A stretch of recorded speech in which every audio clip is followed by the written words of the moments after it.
Aurangabad news में आपका स्वागत है। और अभी एक तरुण युवा जो मुस्लिम अल्पसंख्यक समाज से आते हैं और देखने में आता है कि अल्पसंख्यक समाज के लोग जो है तो ज्यादातर लॉ की तरफ या पुलिस महकमा दूसरे भी जो सरकारी ऑफिसर्स है वहाँ बहुत अधिक कम तादाद हो रही है। हालांकि मुस्लिम समाज के बच्चे बहुत पढ़े लिखे हैं मगर उनको कोई सही मार्गदर्शक मिलता नहीं है। और हमारे साथ में जवान युवा तरुण मारी शेख सर एडवोकेट जो डिस्ट्रिक्ट कोर्ट में है यहाँ पर प्रैक्टिस करते हैं और सर का यहाँ ऑफिस है, तो सर से पूरी मालूमात लेते हैं कि सर कौन से केसेस के ऊपर काम करते हैं। सर हमारे चैनल पे आपका स्वागत है। अभी हमने दर्शकों को बताया कि आप डिस्ट्रिक्ट कोर्ट से प्रैक्टिस करते हैं, तो कौन से केस आप हैंडल करते हैं सर बता रहे? केसेस हमारे पास सब तरफ के आते हैं, सब तरह के cases, criminal case, civil case. और सिविल केसेस में जैसे घर का ताबा रिटर्न लेना है, रिकवरी है, रिकवरी ऑफ पोजेशन जिसको बोलते हैं, 138 के केस मतलब जो चेक बाउंस के केस है वो, घरेलू हिंसा अत्याचार के केसेस, उसके बाद डीआरटी के डेट रिकवरी ट्रिब्यूनल, लोन के केसेस, ये सब केसेस आते हैं। सर आपने बताया कि आप घर गुत्ती और 498 और चेक बाउंस के भी और दूसरे भी जो केसेस है वो लड़ते हैं, तो घर गुत्ती के जो केसेस होते हैं खौटी के, तो वो उसकी कैसा करते हैं, उसके बारे में पूरी मालूमात ये है कि केसेस दो टाइप के होते हैं इसमें। खौटी एक प्राइवेट केस भी कर सकते हैं और एक क्रिमिनल में सरकार की तरफ से जहां पर एफआईआर होती है। जिस चीज में एफआईआर होती है वहां पे सरकार की तरफ से सरकारी वकील मिलता है, और जो चीज प्राइवेट है जैसे खौटी जिसमें पैसे होते हैं उसमें कंप्लेंट वाइफ जो रहती वो सेपरेट वकील लगा के दाखिल करती है कंप्लेंट।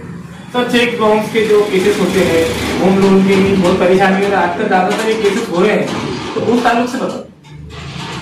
देखिए चेक बाउंस के केसेस जो होते हैं नॉर्मली हमने देखे हमारे पास आए हैं। सरकार ने एक स्कीम में फार्मर्स का पूरा लोन माफ कर दी थी, पर बैंक ने उसको मिसयूज करने के लिए ऑलरेडी ब्लैंक चेक लिए थे।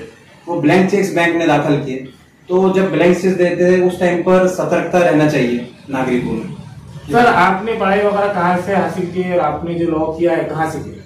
जी मेरी पढ़ाई ग्रेजुएट स्कूल मेरा न्यू हॉरिजन इंग्लिश स्कूल से हुआ है, और 12th से लेके ग्रेजुएशन बीए तक ये मौलाना आजाद कॉलेज से हुआ। उसके बाद एमपी लॉ कॉलेज से मैंने एलएलबी किया, वीएन कॉलेज से मैंने एलएलएम किया। सर अभी अल्पसंख्यक समाज के नौजवान जो है तो काफी तालीम याफ्ता है, डिग्री होल्डर है, मगर उनको लॉ की तरफ पता नहीं है कि एडमिशन वगैरह कैसे होते और लॉ में वकील कैसा बनते, उस बारे में पूरी मालूमात दीजिए। देखिए लॉ में अभी सीईटी आ गई है, स्टेट कॉमन इंटरेस्ट सेट, उसमें उसकी डेट्स पब्लिश होती है। महासेट बोलकर वेबसाइट है, वहां पर कंप्लीट नॉलेज, कंप्लीट डिटेल, कब लिस्ट होने वाली है, कब लिस्ट लगने वाली है, एडमिशन निकलने वाली है, वो सब कंप्लीट डिटेल वहां मिल सकती है। सर आपने इतनी पढ़ाई की है, फिर आपके माइंड में कैसा है कि एक वकील ही बनना हो, उस बारे में?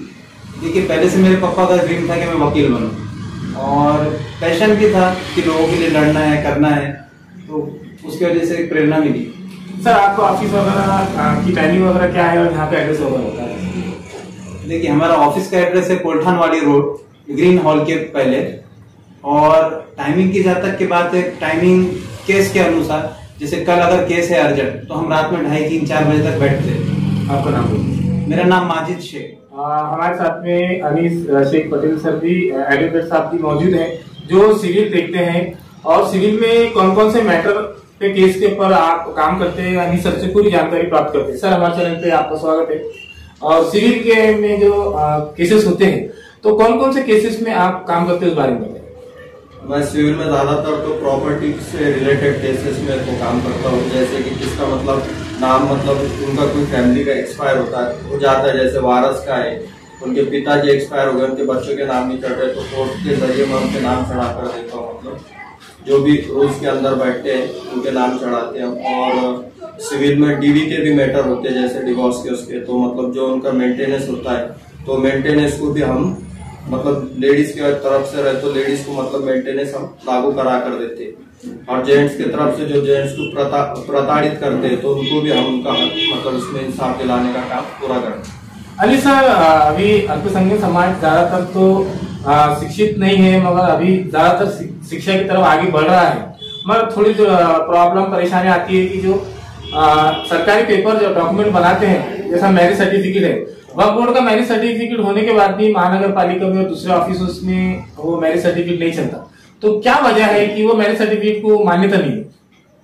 ये स्टेट गवर्नमेंट की कुछ पॉलिसी है और कुछ नियम है, उसके अंतर्गत मतलब ये बनाना कंपलसरी है हर समाज के लिए, चाहे मुस्लिम हो, हिंदू हो और अदर कोई भी समाज हो, सबको मतलब जिस मतलब अपन जिस कॉर्पोरेशन के अंडर आते तो वहां पर उसका रजिस्ट्रेशन करना कंपलसरी।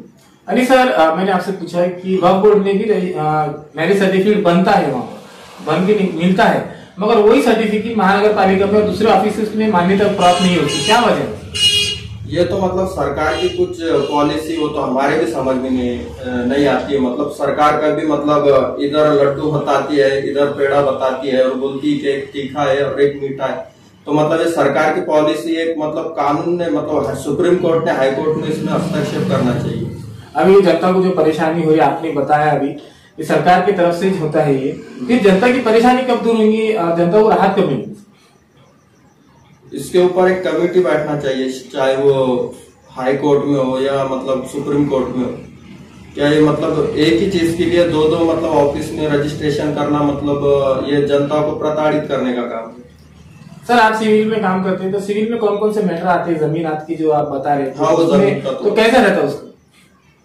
जमीन का देखो हर मतलब एक सर्च रिपोर्ट होती है, उसमें मतलब प्रॉपर्टी के फेयर आते हैं, पुराने फेयर आते हैं, अभी तो नए ऑनलाइन फेयर भी हो चुके हैं, पुराना 7/12 होता है और उसमें मतलब खासरा पत्र, पानी पत्र, ये पूरे डॉक्यूमेंट्स का मतलब स्टडी करना पड़ती है। उस आधार पे फिर वो वारस आधार है, अपने को उनके रिकॉर्ड्स उसमें ऐड करना पड़ता है।